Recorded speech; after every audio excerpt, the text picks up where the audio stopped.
வேறு என்ன வழியெல்லாம் கேட்காதீங்க. இறைவன்ட்ட வழி இருக்குது, அதுக்காக தான் இறைவழி. எல்லாத்துக்குமே இறைவழியில் வழி இருக்குது. இப்போ எப்படி நம்ம இதுக்கு முன்னாடி நோயின் வந்தால் மருத்துவம் பண்ணுறதுக்கு வழி இல்லாமல் இருந்தோமோ அப்படி கேட்டவங்க தான் நமக்கு வேறு என்ன வழி நான் கேட்டோம். ஆனால் இன்றைக்கி நான் வாழ வச்சுட்ருக்கேன் அத்தாட்சியாக. நோயை பற்றி கவலையோ பயமே இல்லை, வந்தாலும் இவனை திரும்பணும், பாவனை கேட்கணும், சுகமாகிட்டு இருக்குது. அப்படி சுகம் கொடுக்கப்பட்டோம் நம்ம எல்லாருமே. இது ஒரு அத்தாட்சிக்காக. இதே மாதிரி வாழ்க்கையில் எல்லாத்துக்கும் அவன்கிட்ட வழி இருக்குது, நம்மகிட்ட வழி இல்லை. இறைவன்ட்ட வழியை கேட்கணும் முடிய என்ன வழின்னு சொல்லிட்டு நம்ம தர்க்கம் பண்ண வேண்டாம். ஒருத்தருக்கு ஒருத்தர் சத்தியத்தை பேசும்போது அதை உணர்ச்சியில் நிராகரிக்க வேண்டாம். எல்லா பிரச்சனைக்கும் வழி இறைவன் இருக்குது, அது இறை வழி. அவன் போது திரும்பினா போதும், அவட சரணடைஞ்சா போதும், நமக்கான ஞானங்கள் கொடுக்க வழிநடத்தப்படுவோம். அதில் அப்படியே ஞானம் கொடுக்கப்பட நம்ம சேர்த்து வைப்பான். லேசானது. நம்ம இறைவன் திரும்பலை, உணர்ச்சியிலே இருந்துகிட்ருக்கோம். செய்தான் பேசுகிற கேட்டுட்ருக்கிறோம். இறைவன்ட்ட பேசுகிற கேட்கவும் இல்லை, அவன்கிட்ட பேசவும் இல்லை. அவன்கிட்ட பொறுப்பு ஒப்படைச்சுன்னு சொன்னால் இன்றைக்குள்ள பிரச்சனைக்கு அத்தனைக்கு வழி இருக்குது. ஆனால் பிரச்சனைக்கு காரணம் நான் ஒத்துக்கணும்.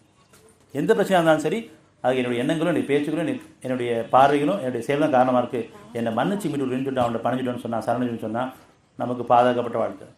தீமையிலேருந்து மீளதுக்கும் நன்மையில் வாழ்றதுக்கும் அவன்கிட்ட வழி இருக்குது, அது இறை வழியாக இருக்குது.